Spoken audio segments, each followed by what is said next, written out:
one of the major tenets of E-Rate has always been to have a fair and open bidding process. Now, the question then becomes, what is it meant by fair and open? In a broad sense, that simply means all bidders needed to be treated the same. Nobody can have, or nobody should have, any exclusive knowledge of a product, of a project. They shouldn't have any insider information. Now, don't worry, there is going to be, if you have a contract that you are replacing, one that's an old one that's expiring, and you have an incumbent provider, they may have some inside information that that they have because they have provided you with services in the past. That is not a problem. That is not something that you have to seek to avoid. It's really unavoidable. But for when you begin to present all of your documentation, any RFPs, any information about the project itself that needs to be accomplished, you need to make sure that all of the bidders have access to that information equally.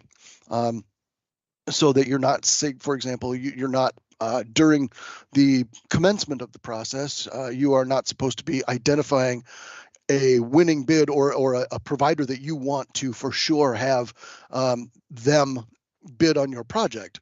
You need to make sure that everybody has equal opportunity to bid on that project.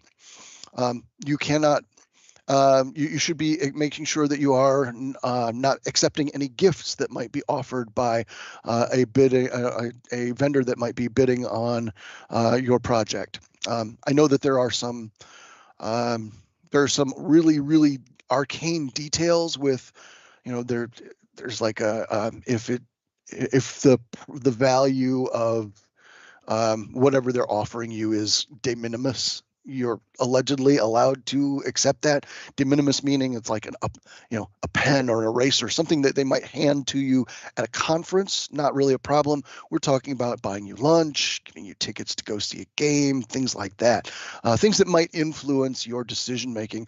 The easiest way to avoid that is just making sure that you're not accepting any gifts that might be offered. You also need to make sure that that they're not offering free services that should otherwise or would otherwise have to be paid for in the bid that they are offering you. That would give them an unfair advantage competitively over anybody else who's bidding, and that really is the key here, is to try and maintain an equal competitive playing field. Also, then, in this fair and open process, all bidders are afforded, when you file a Form 470, all bidders are provided a 28-day waiting period, a 28-day period in which they have to respond to your Form 470, so that they have equal and ample time to respond. With respect to this fair and open process, part of the process that may be involved for you is issuing an RFP. Now, RFPs are not always required for all of the services that you can acquire through a Form 470. In fact, most commonly, an RFP is required for seeking dark or self-provisioned fiber networks or network components for dark and self-provisioned fiber. Those do require an RFP in order to request those services. Now, it's important to mention that when we talk about an RFP, USAC really is using the term fairly loosely. They are really referring to any kind of documentation that is going to help your potential bidders, give them a better sense of what it is specifically that you're looking for, and making sure that they have the information necessary to give you a viable bid. So it doesn't necessarily have to be a large 5, 6, 8, 10, 12, 1,500 in some cases pages of information about the project, but it does need to provide them with the basics for how a vendor will complete the project, what it is you're asking them to do or provide, and any of the specific parameters that you might have. For example, you may be asking for specific speeds in terms of bandwidth that they might be providing, or you have certain functionality that equipment might need. You want to make sure that all of those things are laid out very clearly and spelled out for your bidders in an RFP. Now, that having been said, as I mentioned, you don't have to fill out you don't have to submit an RFP for everything that you're seeking. Which brings us to then, and we'll talk about this a little bit later when we do the run through the Form 470, but it is important then, if you are not going to be using an RFP, to use the narrative in the funding request, or excuse me, in the service request section of the Form 470. You need to be certain that you are providing ample information in those sections, in that section, so that a vendor can provide, again, a thorough and responsive bid. When it comes to RFPs, especially with larger projects, like wiring a new building or anything that might involve trenching, or really anything where you feel like a vendor, like for example, vendors in a larger procurement might submit to you a question. And when you get a question from a vendor and you provide them with a response, you need to absolutely make sure that you are taking both the question and the response that you provided to that individual vendor and make that same information available to all of the potential bidders. So the question would be, well, how do you go about doing that? And to do that, we would add what's referred to as an RFP document. Again, it's going to be just a Word document or something along those lines that contains both the questions and the responses. So that vendor Q&A also needs to be posted in Epic, and we'll show you a little bit later where to go about doing that. But be aware that if you have any kinds of questions and answers that you get in response to an RFP or a bid, a service request that you have on the street, you need to make sure that you're providing all of that information to all of the potential bidders and not just one. Be aware that posting a Q&A doc, for example, does not necessarily restart the clock on your 28-day waiting period. You are allowed to provide responses or clarifications about your bid that as long as the responses to those do not change the scope and the breadth of your project in any significant way. I think the term that USAC likes to use is a cardinal change. Now, what exactly is cardinal? They've been pressed to define that, and they haven't really done a particularly good job of defining it. It reminds me of, quite honestly, it reminds me of the Supreme Court's ruling way back when regarding pornography, and they said, well, we don't know, we can't define it, but we know it is. We know what it is when we see it. Which is kind of an interesting way out of answering the question. FCC has kind of done that with that whole cardinal change thing. But really, if it comes down to you're changing the number of widgets that you're asking for, or you're adding a new building to your project, or to the connectivity that you're requesting, you left out a location that needs to receive services in some fashion, that does change significantly the extent of your project, and so you would want to make sure that you restart the clock for your 28-day waiting period in response to a situation of that sort. There's really fine lines, and I'd say in most cases, your simple Q&A responses aren't going to make those changes. But if you ever have an instance where you feel like you're on the fence about whether it's 28, it should restart the clock or not, don't hesitate to give me a call, drop me an email.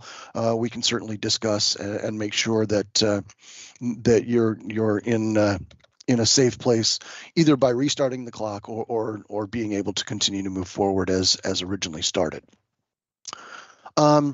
I would also encourage you, and in your RFP and in your Form 470, to establish a due date for the responses that you're asking for. The due date is not necessarily 28 days after filing the Form 470, and this is a fairly recent clarification, I guess, that USAC has and FCC have issued with respect to this, in the sense that there was a case that occurred a year or so, maybe a little bit longer back, and what happened was that the applicant issued a Form 470, and then they waited their 28 days, and then there was an additional 10 days that went beyond the end of the 28, during which they did not do anything with the bids that they had received.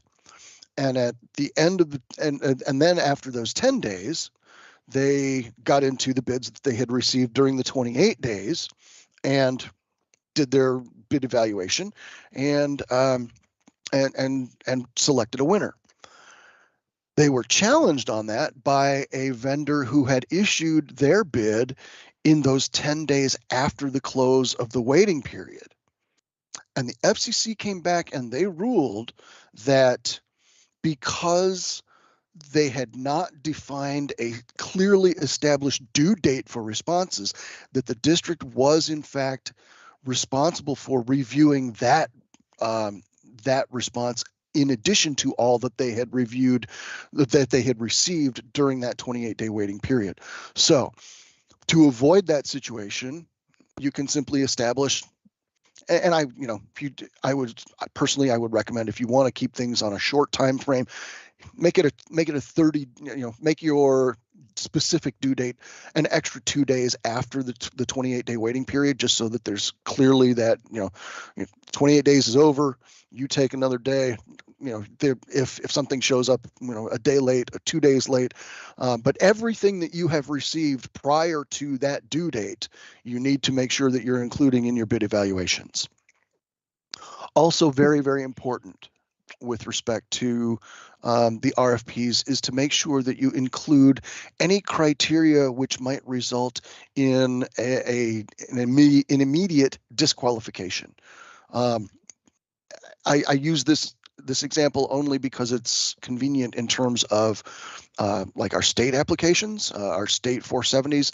One of the minimum qualifications for delivering service is that the bidder must be able to deliver services to all school districts in the state. And if they can't do that, we're not going to bother to go ahead and score their bid. So any criteria that you might have, such as maybe the vendor's not able to deliver to one particular building in your district. If that's the case and you don't want to have to deal with them because you want to make sure that you have a vendor who can provide services to all of your buildings, then that's fine. You can disqualify for them. You're allowed to do that, but you need to make sure that offhand disqualification is mentioned in your RFP or in the narrative, one or the other, so that a bidder essentially doesn't waste their time responding if they know that they're going to get disqualified anyway. That it's really that's the intent. Question. Okay. Scott, I don't mean to interrupt you, but No, Chris go ahead. Gordon has a question in the chat. Thank you. Mhm. I didn't even see my chat go off. Okay. What if you need X number of widgets for the project and your remaining E8 C2 problems was X minus N number of widgets, but you don't know what that number is until after you receive? I would just mention that, Chris, I would just mention that in your mini bid, your request for quotes, and we'll talk about mini bids here in just a minute. But yeah, I would say, we're going to ask for X number. We know that our budget we only have X amount of money left in our budget. So we may not be able to purchase all of them. We might reduce this number. but at least make them aware of that as you're going forward, so that it's kind of a CYA thing, really. Any other questions at this point? Chris, did that answer your question?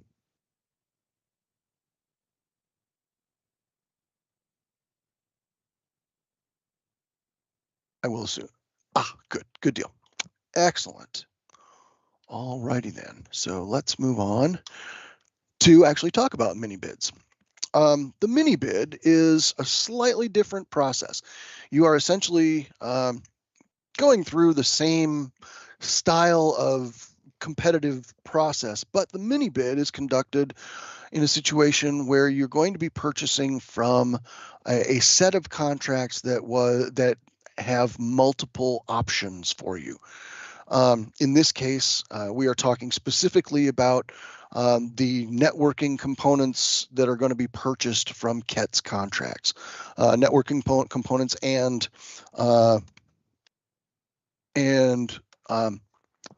basic maintenance. Both networking and basic maintenance that's going to be purchased from KETS contracts, which, as you all know, or at least I hope you know, is required by state law for those products. So the state already went out, and the state did the procurement to establish those contracts. State law requires that you use those contracts.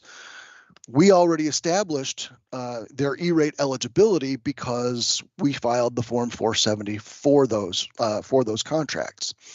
What you need to do, because there is multiple options for you, is you need to conduct what they refer to as a mini bid. So where the mini bid is concerned, what you need to do is to contact all of the KETS vendors, the vendors on those KETS contracts, and request the quote. Okay, so you're going to tell them what you're looking for. When you do so, you want to make sure that if you have, for example, let's say that you have XYZ ABC is the model number. It's Bob's Networking Components model ABC XYZ. If you're going to reference a specific product, and you're allowed to use it as a reference, always use the words or equivalent. Or equivalent. It's very, very important, because again, we're trying to make sure that there's a fair and open process here. If you simply say, well, we want this, you're already narrowing down that you don't want it from, you're going to get it, you want it from Bob. You don't want it, and you may want it from Bob, but in order to keep the process open, you have to make sure that Mary and Sue and Frank and William all get a chance to also bid on your project, on your request. So always ask for, if you ask for something by name, use the or equivalent as well. We have had instances where folks have been denied, or in worse cases, they've been funded up front, and then there have been situations where because they did not use that terminology, a challenge or a review reveals the fact that that was not the case, that they did not in fact say or equivalent, and so it's considered a competitive bidding violation. Is there a list of vendors for basic maintenance? It's the same ones, Billy Joe. It's the same ones as for the networking equipment. It is, and I will show you here, and I will actually take the address copy, and I will put it here. There we go. There we go. That link that I just posted in the chat will take you to the KDE Network Products and Services webpage. And on that webpage, there are folks that are referenced as being, inside sales, or a sales manager, or an account manager. You need to make sure that you contact one person from every one of those KETS contracts. Now, before I go on, I do want to make sure that you understand that you not only need to contact one for each of the manufacturers, but you also need to make sure that you contact at least one person at each of the resellers as well. Okay, so just be aware that that requirement is out there, that that both resellers and manufacturers are going to be contacted in your mini bid. I will say this.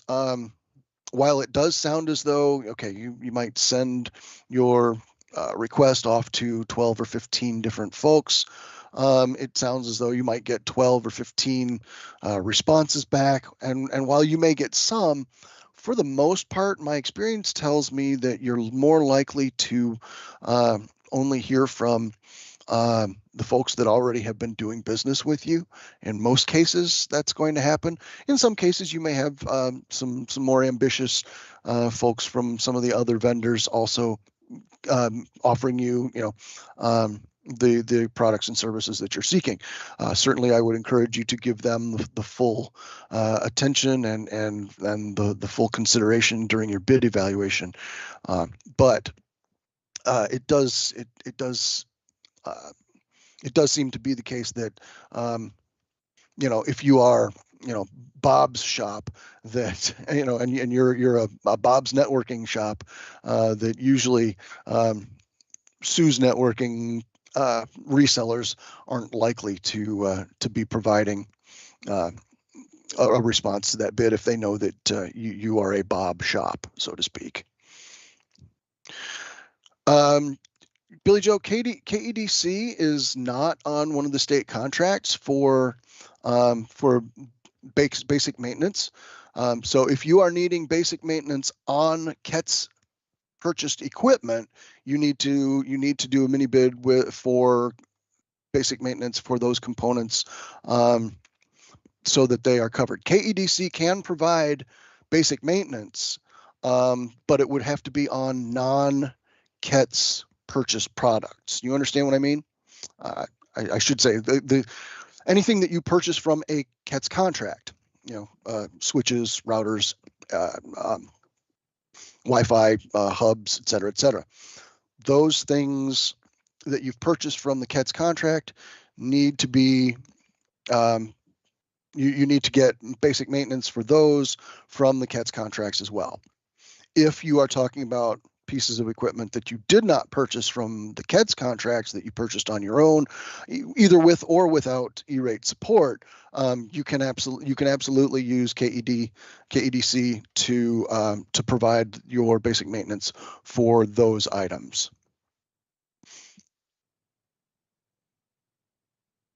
Yeah, exactly, Billy. That's correct. Or oh no, sorry, that's yeah, Neil. Yeah, Neil's response to you, Billy Joe, is exactly right.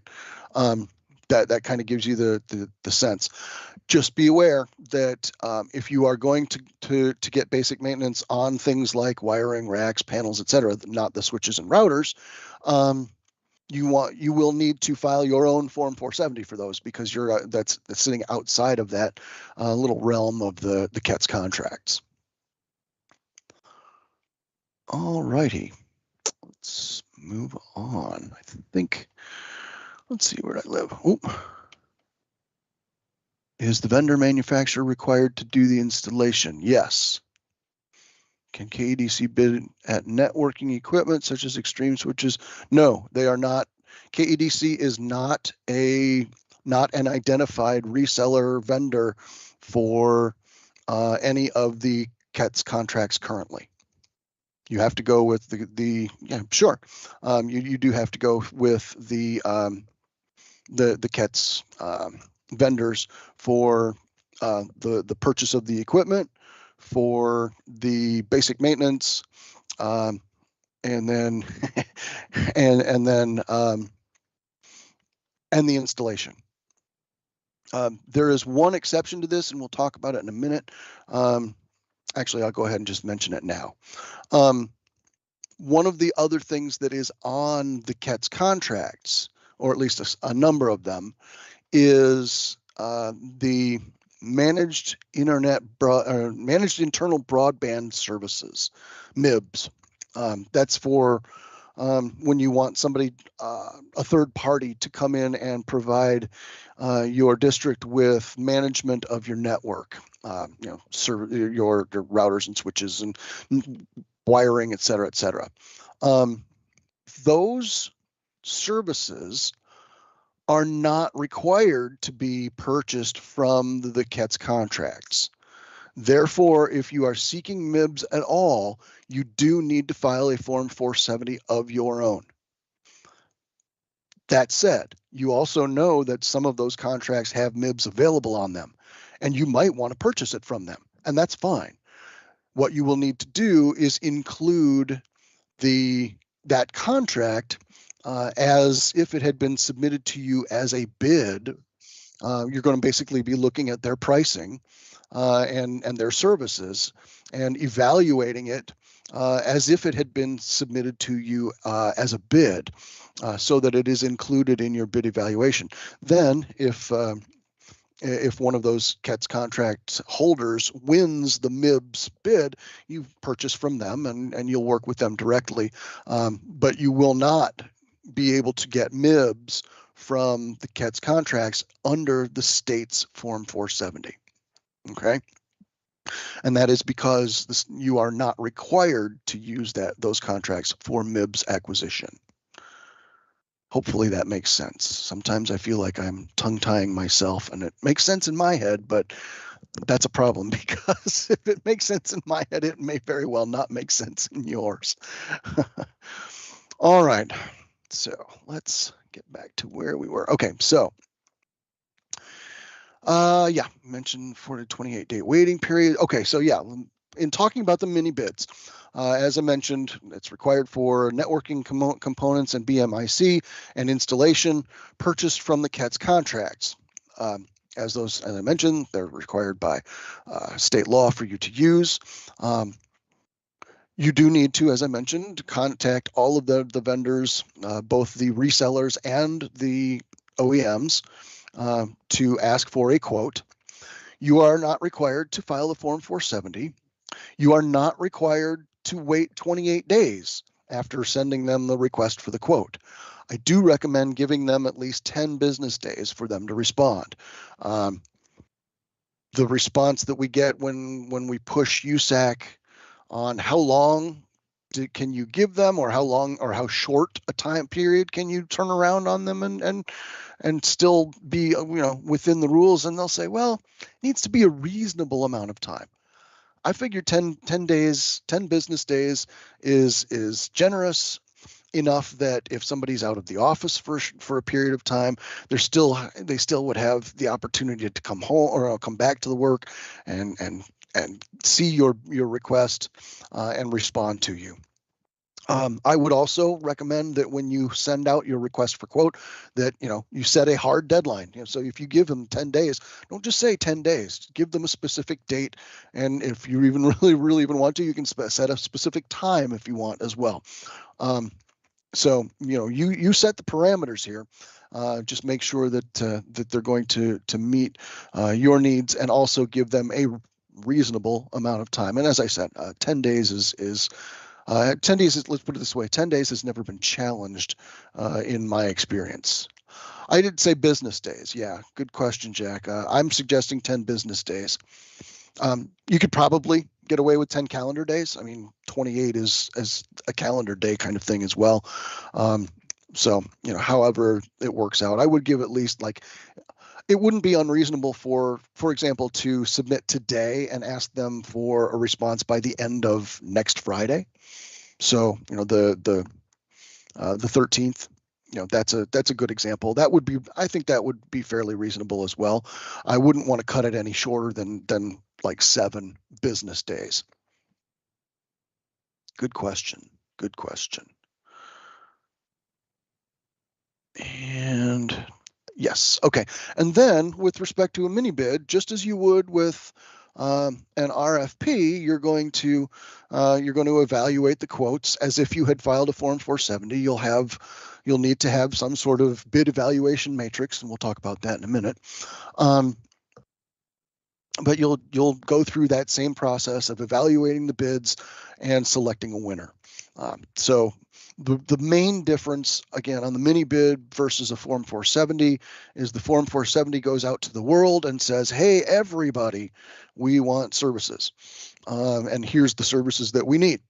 On the mini bid, you're just going to the state contract holders and saying, hey, state contract holders, we're in the market for switches and we need this many switches and we need them to have this capability. And you send that out to them, they provide you with a quote, and then you evaluate those quotes in a similar fashion to what you would do if you had filed a Form 470. I think somebody just posted, oh, let's say, a mini bid can be found. Thank you, Jody. Appreciate your posting that. That's great. Okay, so let's move on to bid evaluation. You need to make sure that for any procurement that you're doing under E-rate, or that you're going to receive E-rate funds for, that you have a bid evaluation matrix. And it can be a simple chart or a spreadsheet. You want to make sure that that has your criteria for evaluation listed. Excuse me, and then, shows the possible points that might be assigned based upon the response that you were provided. And then you need to obviously complete that bid evaluation matrix for each of the bids that you receive. Remember, and we'll get into these important things, price must be the most heavily weighted criteria, but it doesn't have to be the only one, okay? So no matter what, if you break down the scoring, the one criteria that has the most value to it has got to be price. The rest of them can be close to the weight, but they can't be any more or equal to even price. Price must be most heavily weighted. There are, as I mentioned, other possible criteria you might be dealing with or might be wanting to address. Compatibility of the product with your existing infrastructure. Obviously, that's really, really important. Prior or past experience or performance by the vendor that's responding. If you have past experience and you're going to evaluate them on past experience or past experience, performance / reputation, anything like that can be included. Price of non-E-rate eligible items may also be considered, but that price of the non-E-rate eligible items will need to be lower than the price for the E-rate eligible services. The ability I mentioned earlier, I gave the example of the ability to serve the entire district, and then once you have your criteria established, once you've got your criteria established, you can then use that that matrix to score each of your bids based on your criteria. So price doesn't have to be 51. Correct. That is correct, Justin. If you have 5, yeah, there you go. Jody's got a really good example. If you've got like 5 items, and you're going to break up 100 points over 5 items, you could do 25, 15, 20, 20, and 20. And, it all adds up to 100. Sure, great. But because that's could scoring on pass. You'd have to have some sort of justification or explanation in your bid evaluation. I would put some notes with respect to that, prior experience with this vendor. I would make mention of something like that. So yeah, it could. It's a good question. It's a good question. You want to be careful with something like that, but it is a criteria that even USAC uses in their own examples with respect to criteria that might be included in your bid evaluation. So that's why I used that one. But yeah, you're right. It could be, that one's kind of a slippery slope. So yeah, I would be careful of that one. So then you've got, so you take the bids that you've received and you score them based upon the criteria that you've set up and the points that are assigned to each, and you're going to basically determine a winner. That winner is then going to be awarded the contract, or in this case, it might be just a purchase order or a purchase agreement. You do need to have some sort of of either a purchase order or a quote, something that shows that they have provided you with the information you need in order to score their bid, and then also need to make sure that that all of the bids that you've received have been scored as well. That's you might find one. Oh, look, this one got like 98 out of 100. Nobody's going to beat that. That may be true, but you still need to go through the exercise so that you can demonstrate that a full, fair, and honest and open bidding process was utilized.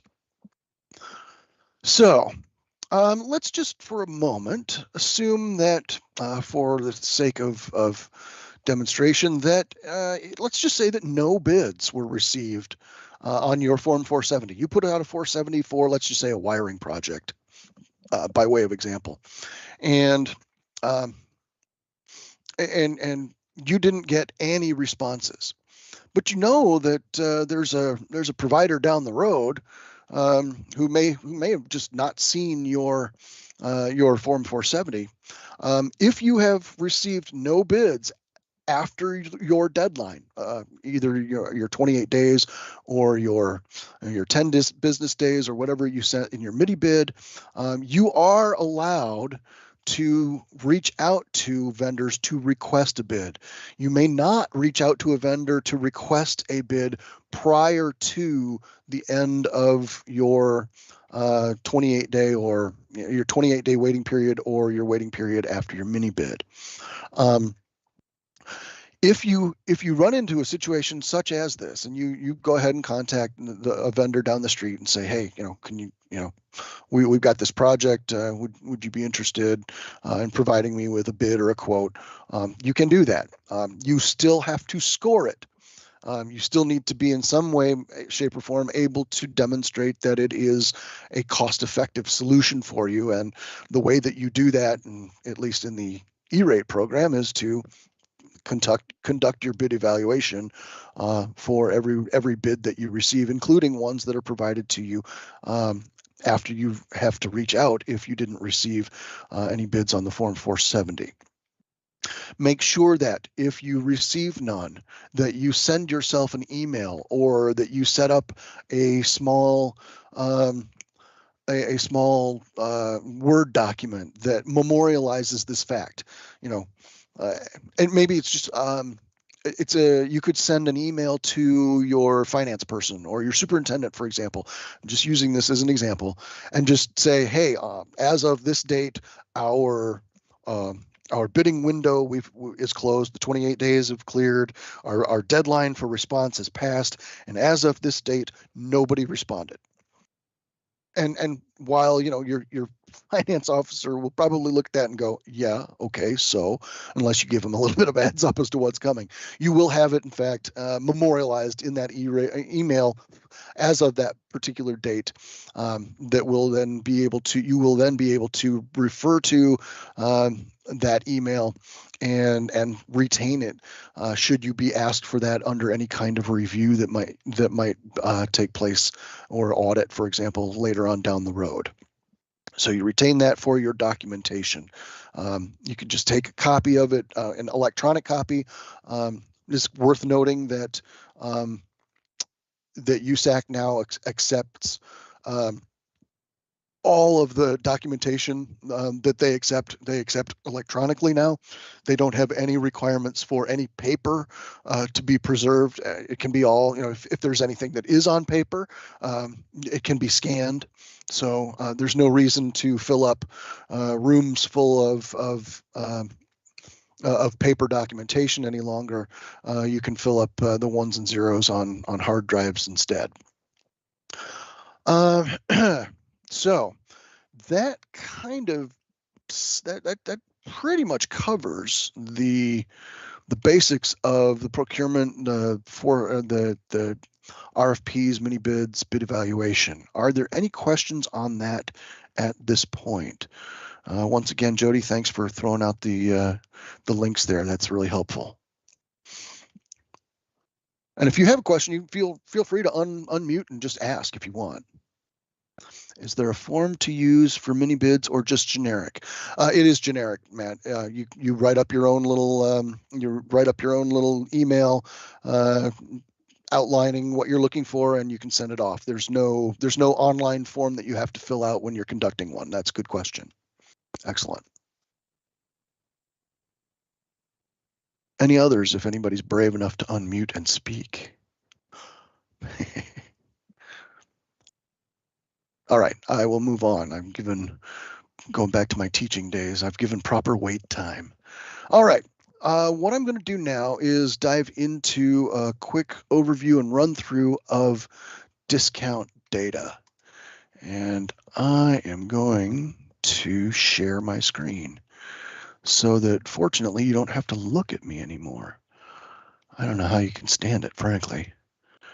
Creeps me out every time I don't have to comb my hair anymore because I finally cut it all off. All right. Caprice, give me a thumbs up if you can see the discount data sheet now. Awesome, thank you. All righty, so I'm going to take this kind of from the top. We sent a week and a half, 2 weeks ago, I guess now, the discount data forms. The discount data forms were populated with, oops, wrong one. I see somebody that might have a question here. There we go. When you get responses, you'll do, sorry, that's, yeah, okay, Matt, or Jody's just responding to Matt. Okay, thanks, Jody, appreciate your jumping in there. So we sent you the discount data form. What we did was we pulled NSLP eligibility and enrollment for each of your main school buildings. And we pulled it from Infinite Campus, dropped it into the spreadsheet that we sent you. Hopefully, we were able to find, in most cases, if formulas had been accidentally erased or whatever. I think for the most part we got that. I've had a couple folks say, "Hey, mine isn't working," and I apologize for that. I probably overlooked that when I was entering all the data from the master file that was sent from our data team. Anyway. You have a quick overview at the top of this of all of the data that we pulled.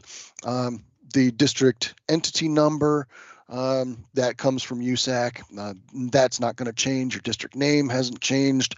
The district enrollment is an automatically calculated figure that comes from the total number of enrollment, all the numbers that you put in for enrollment.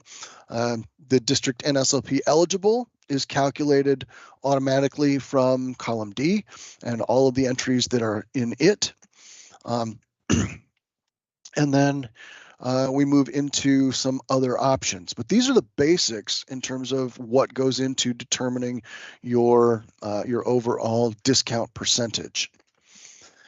You may have some small changes that need to be made to these. We did, when we did the data pull, we did have pre-K removed. So pre-K should not be included, but these numbers should, generally speaking, match up with the information in Infinite Campus that you have, because it's pulled from State Edition, which just goes out and gathers what you all enter into your local editions. But the date of data that's listed in the certification box should match up. The enrollment and NSLP should match up with what you have in Infinite Campus for that date as well. The reason we chose the particular dates that we chose was because we ran an analysis to determine which date gave you the highest percentage of eligible NSLP students in the building that day. Okay, so that you would end up with the highest district percentage. That said, you may end up finding that there are other dates there that you have that were perhaps earlier or later in the month that actually will result in a better percentage, and we'll talk about CEP here in a minute, CEP data, which may also improve this as well. So just be aware that you may find that you need to make some adjustments to these. I would imagine that they would be small. I don't, adult ed students shouldn't be included in this as well. It should be just 1 through 12. But you may find that there are some discrepancies, and if you feel need to change those, to make sure that they all represent accurately the data that you have available to you, I would encourage you to go ahead and do that. We will be taking the data that you supply in this district discount data form and entering it into what's referred to as the state valid file. The state valid file is what we send to USAC so that when they look at your applications, like when you go to file for your network between your buildings, or you go to file for networking equipment in your closets, they're going to look and say, well, this district gets or has claimed that they get such and such a discount, like in this case, a 60% discount. They will seek verification on that, and the first place they go, or the first place they're supposed to go, is to that state valid file and to look it up and say, does the state say that what the buildings or the district says is accurate? Do they match? If they do, they should be just moving right along and on to the next thing that they're supposed to be checking in reviewing your application. If those don't match, they're going to come back and say, well, why don't these match? And they will probably, in all likelihood, ask for some sort of state verification. Well, we're going to verify the numbers that you provided on this form. Now obviously they need to be backed up by documentation, either state's documentation from Infinite Campus or documentation from at your local level. So you need to make sure that you're not just making numbers up, obviously. But once these numbers are established, you can then imagine the importance of them, not just to our state application, which they filter through to the state application as well, but also to you in any applications that you might file as well. I do see that we have a question. Scott, on a couple of my schools, the total enrollment may have been off by one student. Just sent back with an updated number. Okay, good. Yeah, that's fine. That's fine. Can we use data from January 3rd, 2023? Yes, Lamar, you can. And I am going to get here into CEP for just a moment so that you can see how it works. But yes, you can use, if you need to use January 3rd data, sure. We want to make sure that you are optimizing you're optimizing your discount. So if that helps you to achieve the next discount level, by all means, go for it. And that having been said, it's also worth noting that if going through changing this or adding CEP or whatever doesn't make any difference, you don't really need to do anything other than what's already been provided. So you can, if you choose, just make sure that you're signed off, that you give it a signature date, and send it back to us.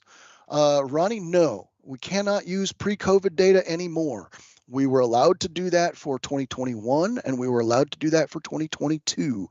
We are no longer allowed to do that. That exception is off the table. Jonathan asks, our day treatment and detention center shows zeros for enrollment in our discount data sheet you sent. Is this happening because DJJ provides their lunch instead of us?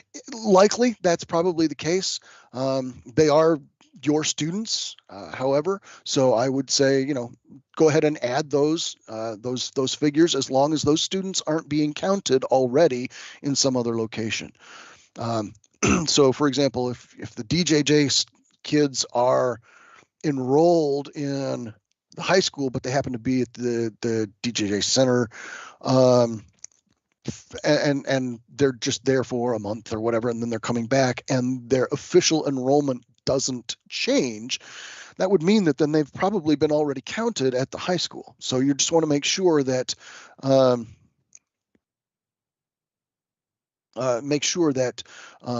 you've got that addressed. Okay, next question. Is it still the case that USAC allows CEP districts to use the same data for up to 4 years? Well, Drew, there's a I need to split some hairs on your question. Forgive me. You can use the same CEP percentage for 4 years. You can't use the same enrollment for 4 years. Enrollment needs to be updated now every year. Now that we're past COVID, we're going back to enrollment being updated every year. The CEP percent may still be being used by your food service folks, and that was established 3 or 4 years ago. In that case, you're going to enter a CEP, the CEP ISP that they're using, the identified. Oh, for heaven's sake, it's an identified student population. Yeah, something like that. Identified student percentage, something like that. ISP stands for. It's the percentage of students that have been directly certified eligible for free and reduced lunch without having to file an NSLP form. Those students were identified through their families' participation in some other program that already directly demonstrates that they have need. Let's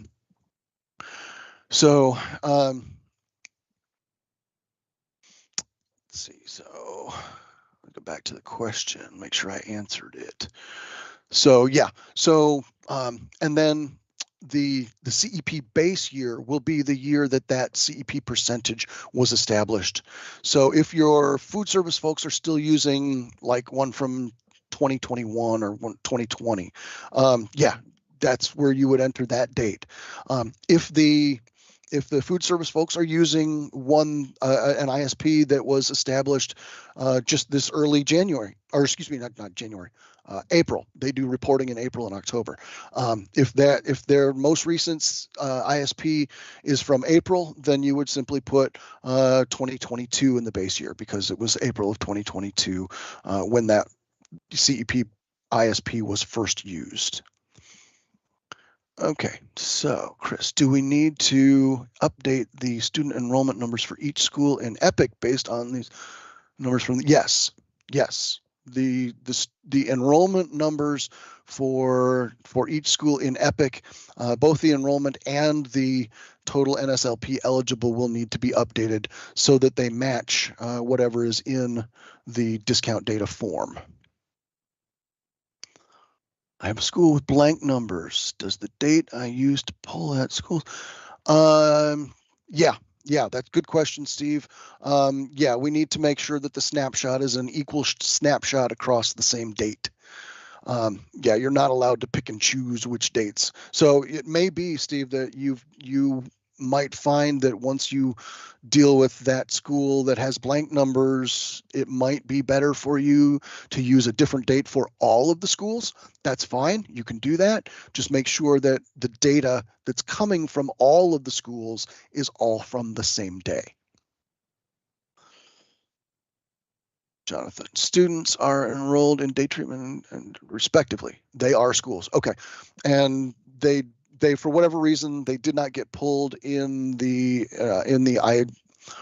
Infinite Campus poll. So just go ahead and add those. Ronnie, how do we count ATC students? Okay, in the vast majority, that's a good question. These are great questions. Thank you. In the vast majority of cases, ATC students are counted at their home school, whatever you want to call that, like where they're initially assigned. In the vast majority of cases, it's going to be the high school. Okay, so I'm just going to use that as the example. Those students are already counted once at the high school. They're not allowed to be counted elsewhere. But the ATC is still eligible, so it still needs to be on the discount data form. What you'll need to do is make sure that ATC is established in EPIC in their profile, in the building profile, as what's called a general use school. that general use school indicates that those students, it's that school gets, that building gets general use. It's used by more than one person, one set of students, and those students might come from multiple schools in the district. And in some cases, those students might even come from other districts. Obviously, that's fairly common, obviously, in the ATC example.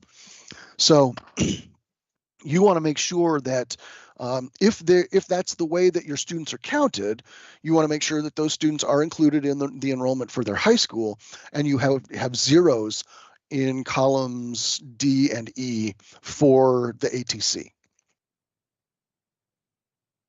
ATC, we always use the number of the most students. Yeah, that's Tyler. That's no longer an issue. That is not correct. Quite honestly, I don't mean to be blunt, but you'll forgive me for if I sounded that way. The way that we used to count those students, where we used to use the whole thing of what was the peak number of part-time students. That was the term they used, the peak part-time students. That's no longer referenced at all. The counting of part-time students doesn't occur.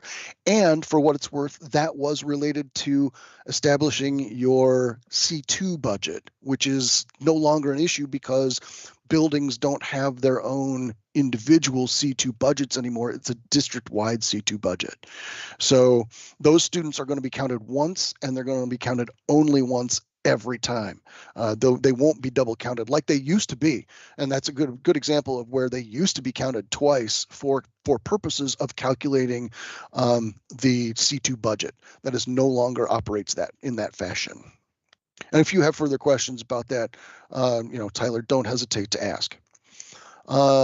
Teresa says, does the ISP percentage have to be from the official food service report submitted, or it can be calculated based on the date of the data pull, October 27th? So Teresa, you're asking, correct me if I'm wrong, I think you're asking, can I go to my food service program and pull the ISP for that date? You can, but I really recommend using the official food service report. That's the most easily verified if there was ever any question about it. That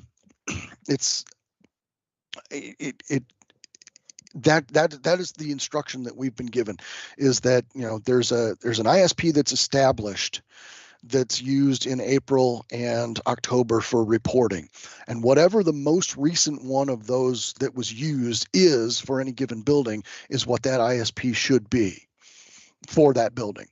So that's the instruction we've been provided. So generally speaking, no, I would go to your official food services report submitted in April or October. Obviously, the most recent one will have been from this past October, and determine what that percentage is, and then when that percentage was initially used. It might go back farther than just this past October. It might actually go for significantly farther back. It could go back as far as 3 or 4 years. Okay, Jody's there. Could you check the CEP EB multiplier? I'm not sure, Stephen, what you mean by the EB multiplier. If you can help me on that, I will see if I can help you with that. Oh, there it is. See, I've got this little sign here that says new messages. I can't make it go away. Okay, Stephen. I'm going to say, do me a favor, Stephen, and send me a copy of your discount sheet, and I will make sure that it is operating as it is supposed to do. You might mention that that in this new 5-year Cat 2 window, C2 budget is district-wide. Yeah, okay. I think I did mention that. Good. So just put 0, 0. Yes, Tyler, that's correct. Oh, you guys have already answered a bunch of these questions. That's great. CEP numbers came from a food service. Cannot confirm that pre-K students were not added. That's understood. If you can't factor them out because you just don't know, that's fine. Just use the CEP percentage that you have available to you. But I would try to make sure that if you can, that you've backed out any percent, any students that were included that are pre-K. Hey, Scott, this is Yes. Jody. Can I jump in for a second? I'll give you a moment to Please- breathe here and maybe catch up on please those do. questions. So, one thing I want to mention, and please back me up if I'm stating this incorrectly. I know the data pools that we provide at the department level are based on what we think is the best for the district NSLP data, but so many of our districts use CEP. Obviously, we're getting a lot of questions on CEP.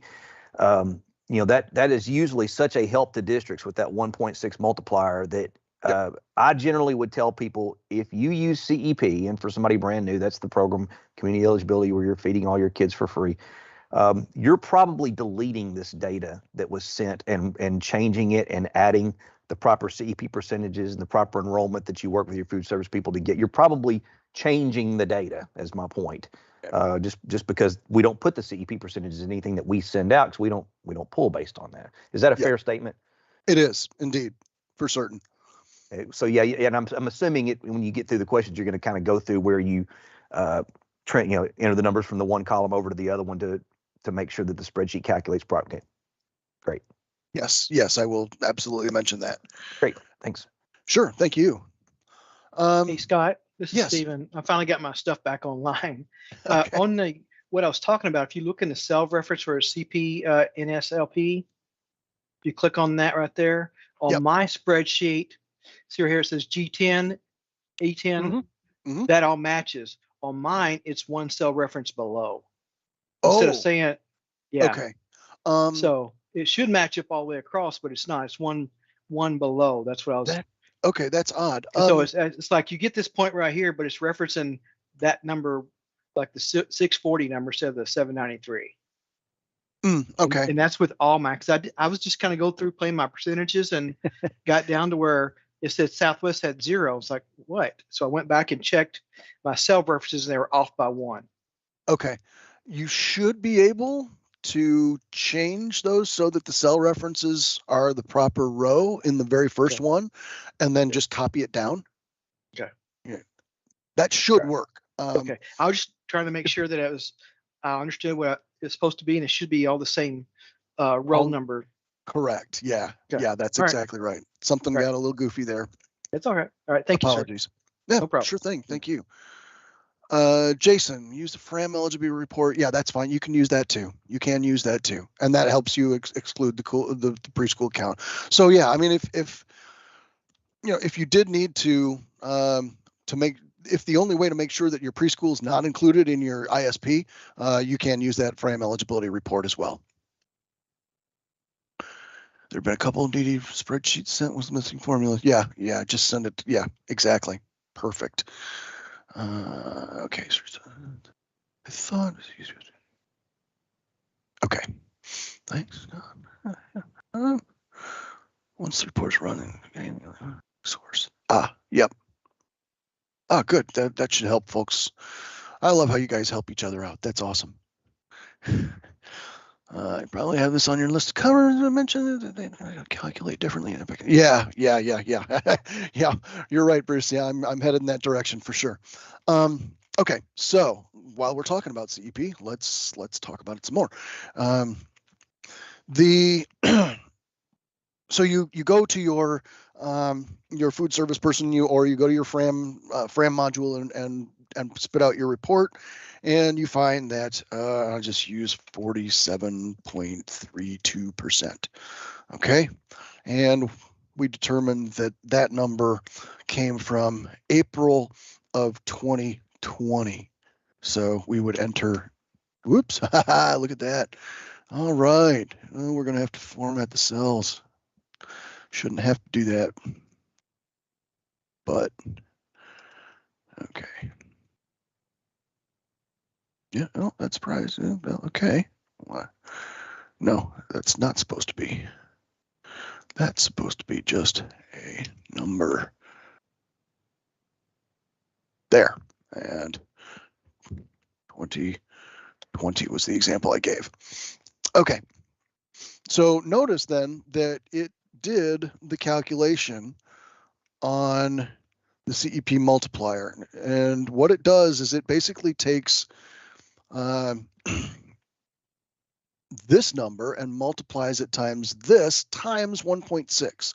And the reason why it actually increases, and Jody was mentioning this earlier, is that the reason why this increases your overall eligible is because this is multiplied times 1.6. That 1.6 multiplier has been put in place by USDA to essentially account for the kids who would be eligible for reduced price lunch, but those reduced price lunch kids don't show up in a direct certification report.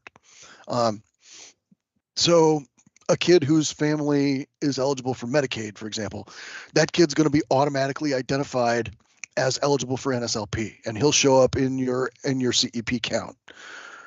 But he doesn't show up if the family isn't on Medicaid, but the family doesn't make he makes just slightly too much to be on Medicaid, so he doesn't show up, but he's still eligible for a reduced price lunch. He's not going to show up. That child's just not going to be accounted for, and so schools would be losing out on funding. So USDA implemented this multiplier, and USAC adopted it. USAC/FCC adopted it and have implemented it. And what it does, as Jody pointed out, is it usually results in a fairly significantly higher number of students being eligible than what would have been reported based on collecting NSLP forms or household income forms, whatever was used to establish that NSLP eligibility. So yeah, you go ahead and you enter that. Let me put this here on Y. And the multiplication, then you can see that it makes a huge difference over where you were before. The one thing that you need to do in order to get this to correctly calculate is you need to copy that number, and you can either do a copy or you can just simply go over and overwrite. And it's probably easier because if you copy, you might end up copying the formula, which you don't want to do. But you want to make sure that column D reflects what's in column I. And yes, Bruce, I'll get to what you were mentioning earlier. So this currently says 600. Okay, so that makes a big difference. And look at that, you just jumped from 60 to 80% in the discount. It's an important thing. That's an important thing. It makes a big difference in terms of how much money you can get back or you can save on the goods and services you're going to be purchasing. Be aware that for whatever reason, and I think I finally figured out what it is, but for whatever reason, this uses a standard round process. It rounds the number up or down based on the old, well, at least what I was taught way back in math class was anything at 0.5 or above goes up and anything at 0.49 or below goes down. I think USAC inside of EPIC actually has their system set up to calculate that if there is if there's anything above the integer, it automatically gets rounded up. They do, Scott. They Is that what it is? If there's part of a kid, they let you count the whole child. Whereas here we're doing spreadsheet rounding. Yeah, exactly. So what might happen is that when you enter this CEP percentage in EPIC, and we'll show this in a minute, this number might come out to be one more than what it is on the spreadsheet. In EPIC, it would show 601 because there was a portion of a kid. And so every kid counts, even portions of them. So what we would ask is that if you go in and you notice that this is the case, in column D for the school that's in question, just enter that number that's been adjusted by EPIC, because I'm not smart enough yet to figure out how to do a special kind of round like that. And I'm sure there's a way to do it. I'm no Excel guru, so I will need more training and information on how to do that for future iterations of this. But yeah, be aware that that's the case. And if that is the case, then we would ask that you just please enter the number in column D for that building that shows up in Epic. I think that pretty much sums it up. You just need to make sure then that your date of data, if you use enrollments from a different date than what was provided, change this to match whatever date that was that your enrollments are coming from. Make sure that you have signed off on it. Electronic signature is fine. You don't really even need to, and I like some people like to put in their like handwritten and then scanned. That's fine. You can do that too. Not a problem, but you don't need to do that. You can just type it in and then the date that you completed it and then send it back to us. So column D should match yes, that's correct. Column D should match Epic if it's a CEP school. That's correct. Good question, Matthew. Look at Randy Bailey. You are the man. Look at you. See? Thank you. I won't be implementing that change for everyone right now. We're going to go with what's out there, but no, that's thank you. See, I would be lost without you guys. That's awesome. Thank you. Okay, so once you got that all set up, you send it back and you should be good to go. So the question is then, let's get now, how do we get this data into Epic? And what we've got going with Epic is the building profiles. Now, in order to access your building profiles, you'll need to log into Epic, do the multi-factor authentication, blah, blah, blah. Scroll down to the section that says My Entities. And then for each school district in your building, or excuse me, each building in your school district, easy for me to say, click on the name of the building, go to the top right corner where it says Manage Organization, click on it. This will then open up those fields that you were just seeing in the summary and allow you to make changes to some of it, not necessarily all of it. But the ones that we need to make sure get addressed are the number of full-time students, number of part-time students, et cetera, et cetera. I mentioned about the ATCs, that if you have 0 and 0 for your ATC, you want to make sure that your ATC is marked off as a general use school. So there's one thing you'll want to do even for an ATC. I'm going to uncheck that because these are not ATCs. So then we go to, okay, this is school building. We're an A, right? Yeah, school A. So for school A, we take the number of the enrollment, which is 793. And this is our CEP school. By the way, if you have some schools that are CEP and some that are not, that's fine. You can use a combination of CEP and NSLP, just not use a combination for the same building. You have to use either CEP for a building or NSLP for a building, not both. All right, so we're going to say yes for this CEP building. I don't know why that's there, because that's not. And then we said what, 47.32. Notice that, there's the perfect example. That worked great. Oh yeah, and our calculation showed 600. The actual calculation should be 601 because we have a portion of a student, so it goes up, and you just make that adjustment in your discount data sheet, and then come back and enter the base year as well. You don't need to worry about all this other stuff that's in here. If there are changes to mailing addresses, things like that, this is where and when you should make those changes. Now is the time to be doing that during what they refer to as the administrative window. So we'll submit that. 2023 change we'll just call it the enrollment update. And bada bing, bada boom, those changes have been made. You go through the same process for all of your buildings. So we'll do the same real quick. Manage organization. And scroll down. Here we are using NSLP. We have 649, 298. 49, 298. There's not a discount. Okay, there's not a discount, alternate discount method.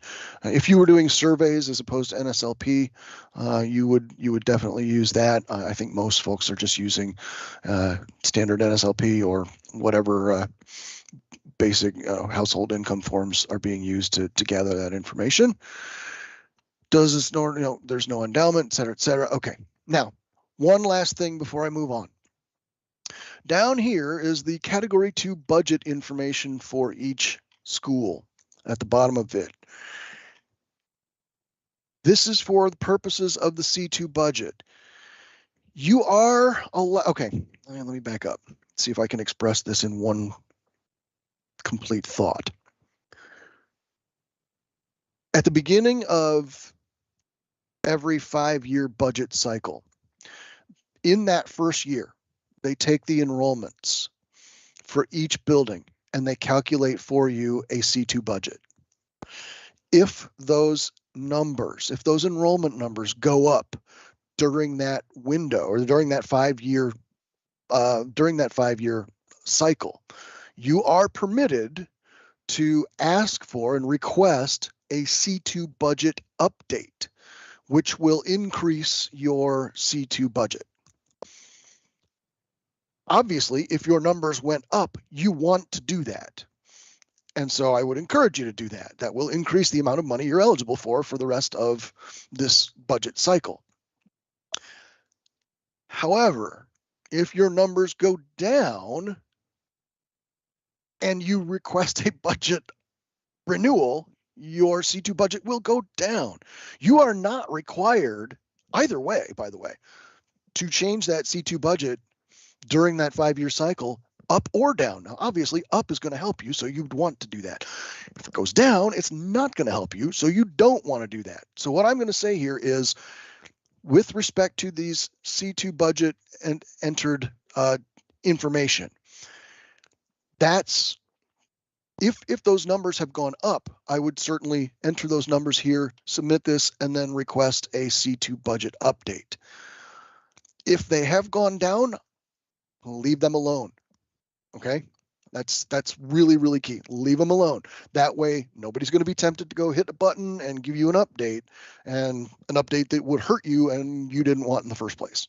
Hopefully that makes sense. I think I got that out in a way that makes sense. But then again, it's easy for me to make sense to myself. Does anyone use the entity profile update template? I'm not aware of anybody that does. I have not. I've not tried that. Now, obviously, Justin, for you, that might be something that would be helpful. I think for the most part, everybody's fairly small, other than you all, and so it's probably easier not to. If you want, Justin, if you want to talk about that a little bit further, we can take that offline and have that discussion. How do we adjust the total students for C2 budget if one of our that's interesting. Those students would be counted elsewhere. You're not required, again, you're not required to recalculate. I mean, those students, as long as they stayed within the district, I don't see a problem with just keeping that that building there as far as having those students being calculated or included in the C2 budget calculation. I would just leave well enough alone, Drew, to be honest with you. How does one ask for AC? I knew somebody was going to ask that. Thank you, Bruce, by the way. Yeah, category 2 budget. Oh, yeah, wait a minute here. Cancel. I have to submit this first.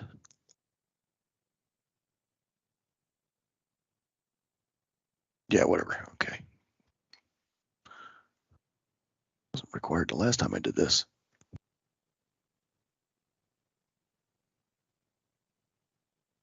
Okay. Category 2 budget. Oh, sorry. That's doing it for just the school. To request a Category 2 budget update for the entire district, we need to go into the district profile. Click on that. Category 2 budget. I think this is where it happens. Nope. Oh goodness, where? I'm gonna have to look that up, to be honest with you. Yeah. Anybody done this? I haven't done. I saw it just the other day. As I was looking through this and practicing, and I can't find it. Let's see. Nope, that's okay. You know what? We're kind of getting tight on time. Bruce, I will figure that out, and I will send the KEs a quick description on how to do that. I could probably also look it up on the stuff. That's possible, Neil. I don't recall. Might be questions. Yeah, that might be as well. But yeah, I will go ahead and get that information out through the KEs after we are done. It might be, Marianne, it might be. I'm gonna go through this real quick. We got about 4 minutes, and fortunately, a Form 470 really isn't that hard. So I'm gonna go real quickly because I've covered pretty much everything I want to. I do want to do just a quick run through of a Form 470. So to get started on one, click on FCC Form 470 on the upper right corner of the landing page, and this will actually start your new form. There's a couple of pretty basic things to start with. Okay, well, yeah, I know they're not responding. Y'all can still hear me, yes? I just want to make sure it's not my connectivity here that is okay. All right, so the first thing we're going to do is enter a nickname. This is going to be something that helps you remember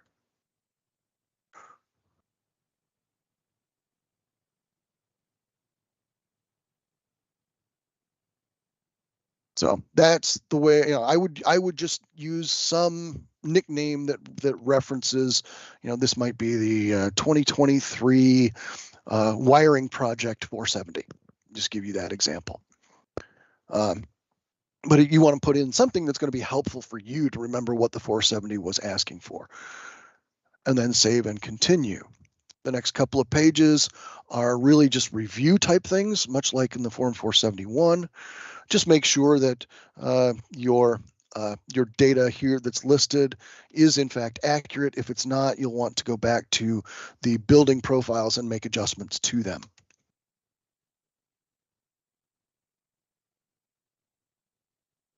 If you have a consultant, you'll want to make sure your consultant is referenced here. Of course, the consultant's probably doing it for you anyway, so that's probably immaterial. Are you the main contact person? Most likely, the answer is going to be yes. It will enter your information automatically. If you are not, it does need to be someone who is as an Epic user. So if they are not already set up as a user in Epic, you will need to set them up to do that. If you have questions on that process, there are instructions on USAC's website as to how to do that. Save and continue. What category of service are you requesting? On a Form 470, you can request both Category 1 and Category 2, unlike a Form 471 where you have to choose one or the other. You can ask for everything you want for the entire year on a single Form 470. You can't necessarily do that on a Form 471.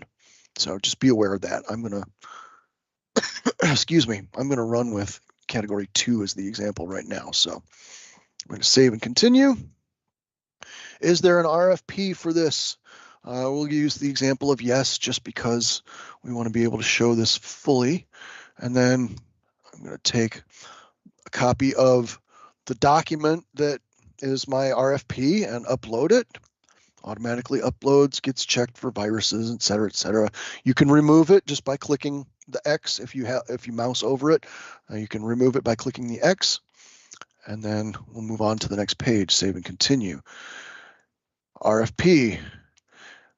If applicable, please select the RFP that's going to apply to all new Category 2 services. Check that off and save and continue. Obviously, if you don't have an RFP, it won't be asking you about that. How will an increase in discount rate work if you have an existing contract in place for network services? You'll just get more money back, or you should be receiving a bigger discount on your bill. That may take a little bit of coordination between yourself and your service provider to make sure that they are aware that your discount has changed. So I would make sure that you have contact with them to let them know. So here's where we're going to get into adding the details of our service request. I would give some sort of description of what it is I'm seeking. I'm just going to use that as an example, but you would want to here provide lots of detail, disqualification factors, details about locations where the services are going to be received, the types of functionality that you might be looking for if you have something in particular that you know that you're looking for. Don't forget those words or equivalent. Yeah, Frank, you're right. It will be fun. Sorry about that. So anyway, in your narrative, you want to make sure that, especially if you are not using an RFP, you do want to be particularly descriptive here, because this is basically your only place you can provide that description and the details of it. Then we will save. Oh, sorry. We are going to add a new service request to go along with our narrative. And here's where we're going to give some of the basic details about what we need. I'm going to use the example of basic maintenance here, since that might be something that's a little bit more common than the equipment. So we're going to check that off, and then it's going to ask you some follow-up questions. So, okay, you're going to ask for basic maintenance. So what do you need basic maintenance on? You can select what it is that you're going to be looking for your support on, and then you can actually enter a preferred. I'm going to pick one that's not on a state contract, just so I'm being kind of fair. So you can indicate your preferred manufacturer. What this is going to do ultimately is, I know that we've said you can't say you want this item. No, you can't, but you can say that there's a preferred manufacturer. What it will do is this will automatically add the words or equivalent to your Form 470. Remember, in a mini bid, you don't have a form to fill out, so you need to make sure you add those words or equivalent on your own. So let's say we have 100 access points that we want basic maintenance on, and there's 3 schools where that takes place. Well, actually, it was only 3, and we got no, we want 2, because only 2 of them are eligible locations in our example here. So we fill out this really basic information and save, and now we've added that as a service request. If you have more service requests, you can add more. They would be related service requests, whatever's related to whatever you've described in the narrative.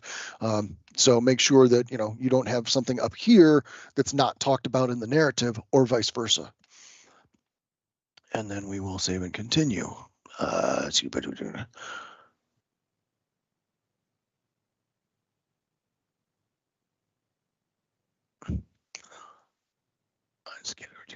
Summary page. Okay.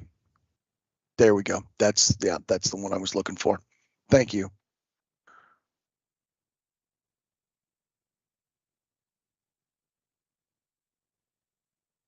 Yeah, that's a good point, Bruce. It does make it easy. All right. Save and continue.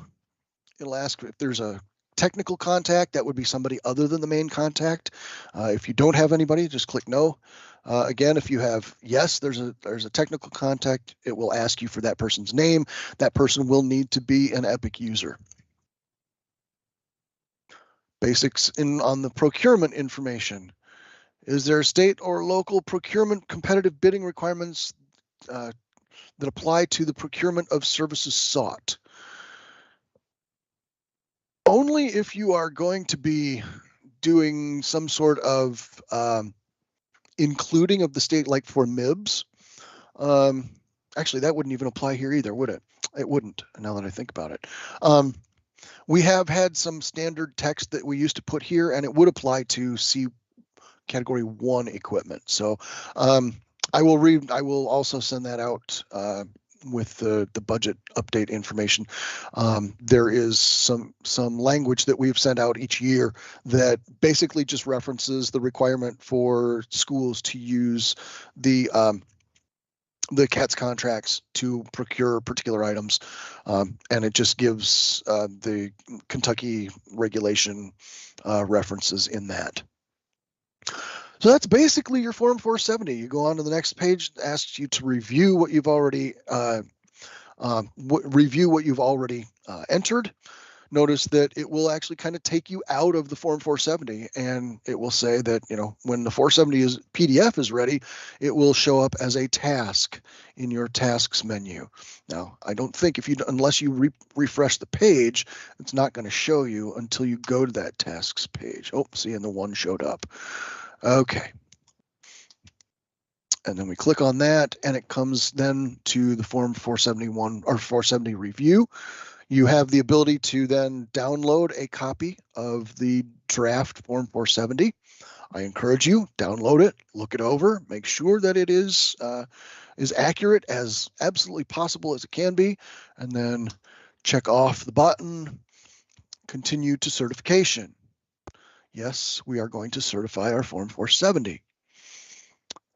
All of these certifications on a Form 470 are ones that need to be checked off. Okay, I highly encourage you to review what you are certifying. Know what you are saying you are certifying to. Be aware of what you're saying is true, and make sure that it is true before you check it off. And then when you're all said and done, whoops, let's see, oh yeah, I unchecked this one too, didn't I? Okay. And then certify, you say yes, tries to scare you. Ooh, you might go to jail if you're lying. Yeah, you know that. And now the Form 470 is started, and as is the 28-day waiting period clock. The last couple things I wanted to mention, and I will turn off my sharing at this point. The last couple of things I did want to mention are just really about document retention. The email that I mentioned that you would send to yourself if you got no bids. Scoring of every one of the received bids that you got, or the quotes that you got in your mini bid. The bid evaluation matrix itself. Any of the quotes and the bids that you've received, any RFP documents, any question and answer documents. I'm going to have to come back to that in just a second. Any of these documents that you have been using in this procurement, you will need to maintain for 10 years from the last date to receive services. And those are different dates, because C1, the funding year ends June 30th. C2, the funding year ends September 30th. So be aware that it might be, you know, it will be important to hold on to this for 10 years to either either July 30, June 30, if I can get it right, June 30 or September 30. That is a long time, and you might actually be establishing a contract that might be a 5-year contract. So you would actually hold on to the documentation for 10 years from the last date to receive service of the final year that the contract was used for E-rate purposes. So you start with a 5-year contract and you end up having that documentation around for 15 years, actually 16 by the time it's all said and done. So just be aware that, yeah, your documentation lasts a long time, and you need to make sure that you are being very, very thorough in keeping all of those things, because you will be asked for it. If you're ever audited, you will be asked for everything that I just mentioned in terms of your bid evaluations and the bid process. So be aware of that. Yeah, exactly. And it could be longer if you ask for an extension. Exactly. Could be longer. Yeah, there's always a what if that gets or a one-off kinds of unusual situations. The last thing I will show you really quickly, and I go back to sharing again, is let's say that you have a question and answer document that you just generated for your RFP. You sent out an RFP, you got some questions from vendors, you answered those questions, but you want to make sure that all of the vendors have answers to all of the questions. How do you make sure that happens? I'm glad you asked. Go to the bottom of your landing page, find the Form 470 that you just created. Use your drop-down menus to select the criteria to find it. Click on the nickname, and then across the top of the resulting page, click on Related Actions, and then you can add an RFP document.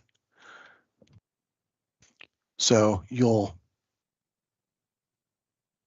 take your document, drop it there, make sure that you associate it to any of the the service requests that you have included on your 470, and then click Submit. Yes, it does make, yeah, see, it makes mention of substantial change to the scope of the services. It may or may not start the 28-day clock. All depends on what you had or the way that you answered any questions that you received.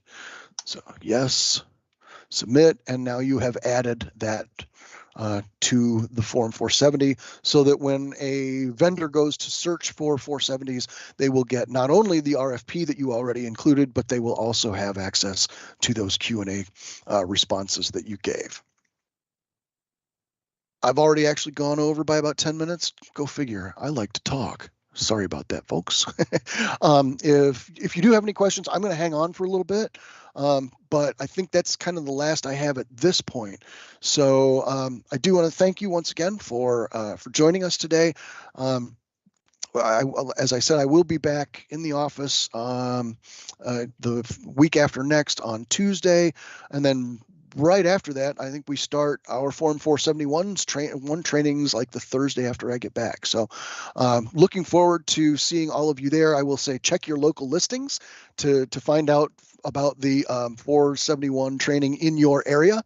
Again, I'll hang on here, but thank you all for joining us, and I hope that you found this helpful and informative. I imagine that those of you who have heard this before probably didn't get a whole lot new, but a lot of you who are new probably feel like this would be kind of trying to take a drink from a fire hose. Anyway, I appreciate your time and be here to help you out as much as possible. I am leaving tomorrow morning, Frank, and I will be back on Tuesday the 17th. Thank you all very much. Appreciate it. Megan, if you want to go ahead and stop the recording, that's great. I appreciate it, and I'll hang on.